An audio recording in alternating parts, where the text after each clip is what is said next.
안녕하십니까, 러펀드 이성수입니다. 자, 오늘 날씨가 조금 많이 흐립니다. 자, 오늘 중국에서 엄청난 미세먼지가 몰려온다고 하는데, 한 오후 한 3시 4시 정도에 미세먼지가 한반도를 관통한다고 합니다. 코가 좀 매운 것 같습니다. 자, 오늘 증시 토크 주제는요, 무엇을 증시 토크 주제로 잡을까 곰곰이 생각을 했습니다. 하나는 오늘 새벽 사이에 화성 탐사선이 화성에 착륙했다는 소식이 있어서 그거 가지고 파이낸셜 아스트롤로지에 관한 금융 점성술 그것에 대한 주제를 적을까 했다가 좀 상황적으로 봤을 때 별로 어울리지 않는 것 같아서 다른 주제를 찾다 보니 제가 최근 약세장에서 주변에서 보게 되고 듣게 되는 그러한 단어가 하나 문득 떠올라서 증시 토크 주제로 잡았습니다. 자, 그것은 바로 융통성이라는 단어입니다. 자, 융통성. 자, 우리가 세상 살아가는 데 있어서 이 융통성 중요하죠. 이렇게 잘 안 되는 어떤 일들도 융통성 있게 좀 허락받고 하기도 하고, 자, 여러 가지 이런 과정이 있습니다. 자, 그런데요, 이 주식 투자에 있어서 요 융통성은 오히려 큰 독이 되는 경우가 다반사입니다. 자, 사람들의 마음 속에서는 이런 생각이 많이 들죠. 자, 시장 상황에 맞게 유도리 있게 이런 단어 어르신들 좀 많이 쓰시죠. 유도리 있게 해야 되는데, 또는 사람이 융통성이 있어야 하는데, 이런 식으로 해서 이야기를 꺼냈는데, 그 뒤에 붙는 말은 시장이 상승하면 유도리 있게 공격적으로 사야지, 하락하면 유도리 있게 팔아야지, 이렇게들 사람들은 이야기합니다. 자, 하지만 많은 시장 참여자들이 생각하는 그 융통성, 유도리, 하지만 주식 투자 입장에서는, 주식 투자뿐만 아니죠, 투자의 세계 입장에서는 가장 큰 적, 가장 큰 독이 될 수밖에 없습니다. 자, 그런데요, 이 유도리, 융통성, 이 말은요, 은근히 사람 마음을 비꼬는 그런 좀 뉘앙스가 담겨 있습니다. 자, 시장 상황을 맞춰서 잘 해야 되지 않느냐, 융통성 있게 해야 되지 않느냐, 유도리 있게 해야 되지 않느냐, 그런 말에는 원치 않게 시장 방향이 흘러갔다는 것에 대한 아쉬움이 묻어나기 때문입니다. 자, 과거에요, 저의 부친이나 저의 친구 아버지 로부터 이런 유도리, 융통성, 이 단어를 은근히 많이 들었습니다. 2001년 9.11 테러 당시 그 생각이 문득 떠오르는데요. 자, 이런 말씀들을 많이 하시더라고요. 자, 9.11 테러도 발생했고, 세계 경제가 이제부터는 파탄 지경이 날 상태고, 그렇기 때문에 유도리 있게 주식을 팔아야 된다라고 본인은 생각하신다라고 말씀하시면서, 너는 어떻게 생각하니? 거의 이게 17년 전 일입니다. 자, 그러면서 다른 시장 상황에서도 상승하든 하락하든 융통성, 유도리, 그 단어는 수시로 등장을 했습니다. 자, 이 2001년 9.11 테러 직후로 이야기를 드렸는데요. 자, 지금 생각해보면 참 그때 당시 분위기 정말 살벌했습니다. 24시간 내내 월드 트레이드 센터가 무너지는 영상이 계속 쏟아졌고, 그때 당시 비행기가 월드 트레이드 센터에 충돌하는 장면, 그리고 세계 경제가 이제 위기에 치닫는다, 그리고 미군이 그때 아프간의 탈레반군을 공격하는 그런 영상도 나오면서 세계 경제가 위기감에 빠질 것이다. 그 분위기 정말 대단했습니다. 그렇기 때문에 그 분위기 속에서 세계 경제는 이제 파탄이다, 그런 분위기가 대단했어요. 뉴스에서도 계속 그런 이야기를 하는 경제학자들도 출연하고 그랬으니까 말이죠. 자, 그런데 지금 생각해보면, 그때 한 달만 버티면 대박 장세였잖아 라고 말씀할 수 있지만, 이것은 이제 후견 지명일 뿐이고요. 그때 당시로는 분위기가 정말 흉흉했습니다. 예. 자, 어쨌거나 이런 시장 상황이 만들어지게 되면은 자, 융통성을 가지면서 대응해야 된다라는 표현을 많이 듣게 되는데요. 특히 상승장보다는 하락장에서 이런 표현을 특히 많이 듣게 됩니다. 자, 눈에 손실이 쌓이다 보면은 본인이 가지고 있던 어떤 투자 원칙이 있더라도 점점 마음속을 후비파는 손톱으로 후비파는 듯한 이런 느낌이 있습니다. 좀 스트레스 많이 받으시는 분은 요 오른쪽 그 갈비뼈 밑에 간이 있어요. 거기에 간이 오그라드는 그런 느낌이 있습니다. 예, 그 스트레스 느낌이 있습니다. 어떻게 잘하냐고요? 예, 많이 겪어봤기 때문에 압니다. 막 이렇게 쪼여드는 느낌. 자, 그런 느낌과 함께 하락장이 지속되면 대뇌 전두엽 한켠에서 자연스럽게 후견 지명이 갑자기 떠오릅니다.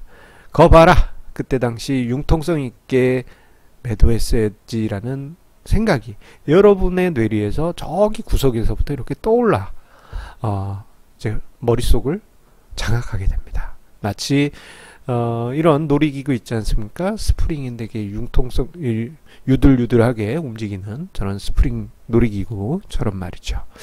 자, 그런데요. 자, 사람들이 생각하는 그 융통성 유도리에 맞춰서 투자를 한다라고 한다면 과연 딱딱 맞아 떨어지는 그런 투자를 할 수 있을까요? 아닙니다. 제가 볼 때는요. 자, 융통성 있게 투자를 하면요. 주식을 가지고 있어야 될 기간은 전혀 없습니다. 주식을 숏 포지션을 오히려 가지고 있어야만 됩니다. 이게 무슨 말이냐. 자, 지금 하락장이 올해 제법 긴 기간 지속되다 보니까 그때 팔았어야 되는데 라는 그런 후회 하시는 분들이 많이 계세요. 자, 그런데 이러한 그 과정에서 뭐 여러 가지 악재들이 많이 있었지 않습니까? 무역 전쟁, 그리고 미국의 금리 인상, 그리고 뭐 남북 관계가 신속하게 진행될 줄 알았는데 많이 늦어지고 있고 이런 게 있기 때문에 하락하고 있다라고 분석을 할 수 있지만 이건 사후 약방문이고요. 자, 우리가 생각해 보면 악재는 매년, 매분기, 매달, 매일 계속 존재해 왔습니다. 자, 이거를 어떻게 생각하시면 어떻게 생각하시면 이해하시기 편하겠느냐? 작년을 생각하시면 바로 우리가 딱 알 수 있습니다. 자, 우리가 작년을 되돌아보면요. 주가 지수는 20% 이상 상승했습니다만 그해 주식을 가지고 있어서는 절대 안 되는 그러한 재료들. 그게 현실이 되면 절대 주식이고 뭐고 모든 투자, 주식이든 부동산이든 채권이든 모든 투자를 하지 말아야 될 그런 재료가 있었죠. 미국이 북한을 폭격한다라는 그런 이야기도 있었고, 예, 항공모함이 왔다가 돌아가는 그런 일들도 계속 있었지 않습니까? 자, 이런 거 생각하면 주식 투자하지 말아야죠. 예, 그게 매달 있었어요.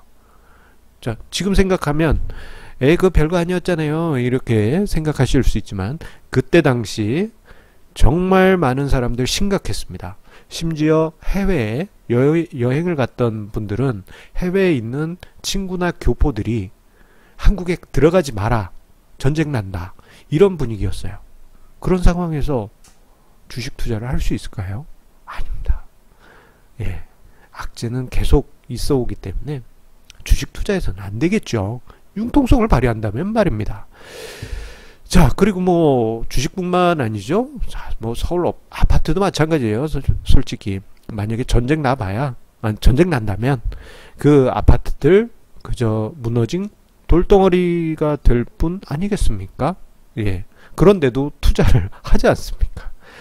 자, 이처럼 매년 매달 매주 매일 악재가 끊이지 않는 이런 상황에서 악재에 맞춰서 유도리 있게 투자한다? 그러면은 매수 포지션이 아니고요.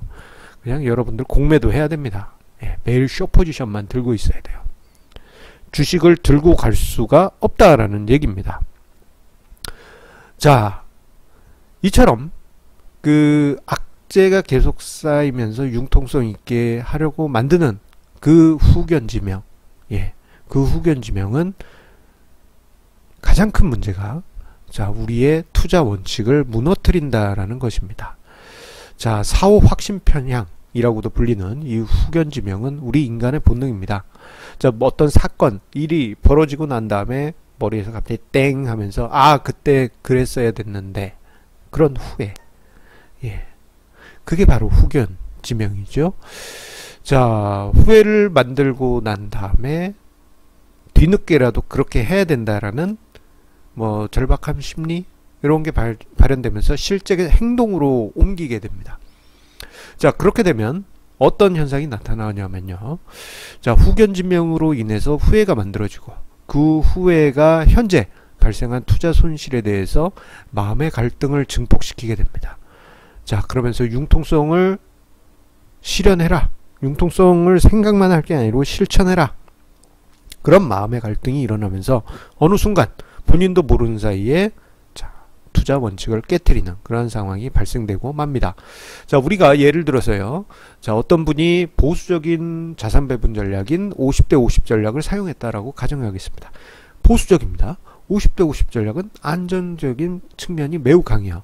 자, 그리고 자산 배분 전략을 쓰면 셰넌의 도깨비 효과, 리밸런싱 과정에서 알게 모르게 수익이 쌓인다라는 그 셰넌의 도깨비 효과도 익히 공부해서 알고 있고, 뭐 하락장에서 안정판 역할을 한다는 것을 잘 알고 있다 하더라도, 자, 마음속에서 불안감이 싹 트고 이게 후견지명이 피어나면서 자, 융통성을 발휘해라 라는 마음의 갈등이 벌어지게 되면요. 자, 이 뭐 비록 50%를 안전자산에 떼어놨더라도 이 모든 거를 다 판을 깨트려 버리고 싶어지게 됩니다. 자, 요런 경우 보게 되면요. 시장이 만약에 50% 하락했다 한다면은 전체 투자 자산은 마이너스 25% 정도 손실이에요. 아주 심각한 수준은 아닙니다. 하지만 만약에 그런 상황이 발생했을 때 경제신문에서 자, 우리나라 경제는 제2의 IMF 사태가 온다고 연일 방송을 하고 뭐 신문으로도 나오고 기사가 쏟아지고, 그리고 유튜브에서 자극적으로 경제 관련해서 분석하시는 분들이 부정적인 영상들을 계속 만들면서 제2의 IMF 사태가 벌어져 있다, 그런 식으로 이야기를 한다면요.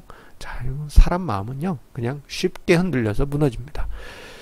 자, 결국 모든 투자를 포기하고 자, 안전자산, 현금화를 하게 될 것입니다.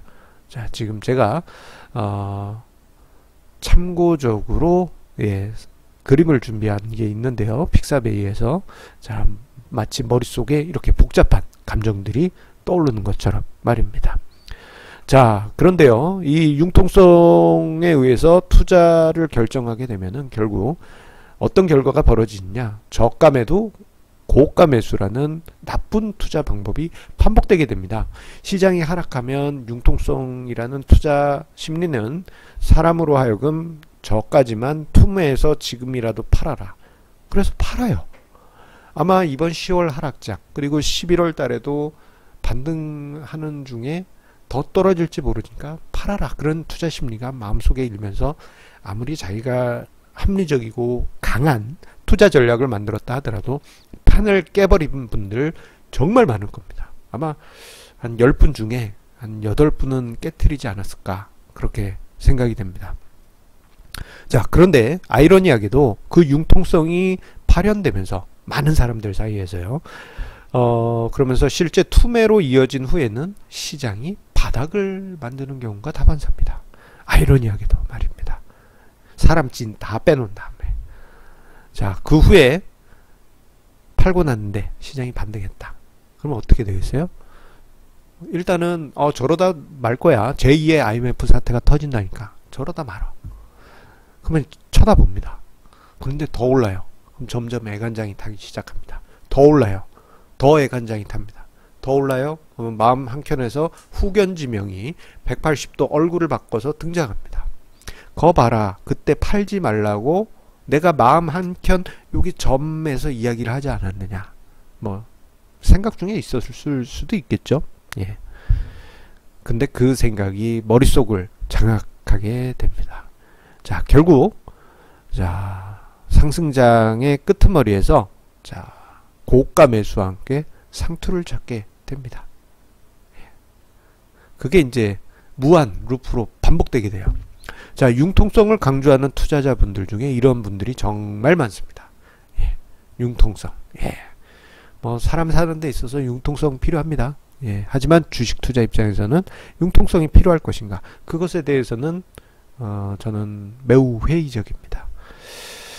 자, 융통성 측면에서의 투자 뭐 예상은 할 수 있습니다. 예, 예상은 할 수 있고 뭐 가능성도 짐작할 수 있지만 그 예상이 실제 현실로 나타날 건지에 대해서는 불확실합니다.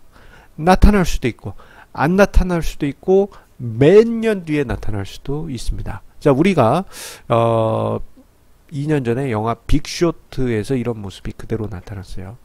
예. 결국은 빅쇼트한 분들 그 주인공들의 투자 결과가 맞았지만 그 중간 과정 어땠습니까? 2년이 넘는 시간 거의 파산할 뻔했습니다. 그때 당시 만약에 투자자들이 돈을 빼갔다면 거기 주인공들은 그냥 파산입니다. 예상은 맞을 수도 있고 틀릴 수도 있고 먼 미래에 맞을 수도 있고 혹은 당장 내일 맞을 수도 있어요. 자, 어떻게 보면 혼란스럽습니다. 이런 중에 융통성을 찾는다? 그거는 정답 없는 답안지에 마킹하려고 하는 것과 똑같습니다. 그렇기 때문에 가장 중요한 것은 여러분들이 세운 투자 원칙을 장기적으로 지켜가시는 것이 필요합니다. 예. 그리고 그 투자 원칙과 투자 전략이 논리적이고 합리적이면서 검증이 되어 있는 그러한 투자 전략이라면 시장이 폭등하든 폭락하든 원칙을 지켜가실 필요가 있습니다. 자, 마치 옛날 영화죠. 오디세이의 율리시스, 주인공 율리시스를 보게 되면 어떤 바다를 지나갈 때 예, 율리시스가 부하들을 시켜서 자신을 돛대에 묶어놓고 다른 그 선원들은 귀에 밀랍으로 막으라고 했어요. 사이렌의 노랫소리를 듣지 않게. 자, 그렇게 해서 유혹을 이겨냅니다. 자, 이러한 노력 여러분들 자산 배분 전략, 본인의 투자 전략을 지키는데 꼭 필요할 것입니다. 융통성 마음 한켠에서 피어오른다면은 한 번은 내 투자 전략을 폐기하려고 하는 것보다 내 투자 전략이 얼마나 고심해서 만들어졌는지 그거를 한 번 더 체크하시는 것이 더 효율적이다. 그렇게 말씀드리겠습니다. 자, 오늘 증시 토크는 마음을 다지는 주제로 융통성, 유도리에 대해서 이야기 드렸습니다. 자, 여러분들의 구독하기, 좋아하기 버튼 꾹 눌러주시면서 공감하시는 느낌 표현해 주시고요. 자, 오늘 화요일 좀 뭐 미세먼지가 황사와 함께 심하게 오는 날이라고 합니다. 자, 오후 늦게부터는 마스크 꼭 착용하시고 건강히 성공투자 이어가시 바랍니다. 자, 그러면 내일도 좋은 증시 토크 주제로 찾아뵙도록 하겠습니다. 감사합니다.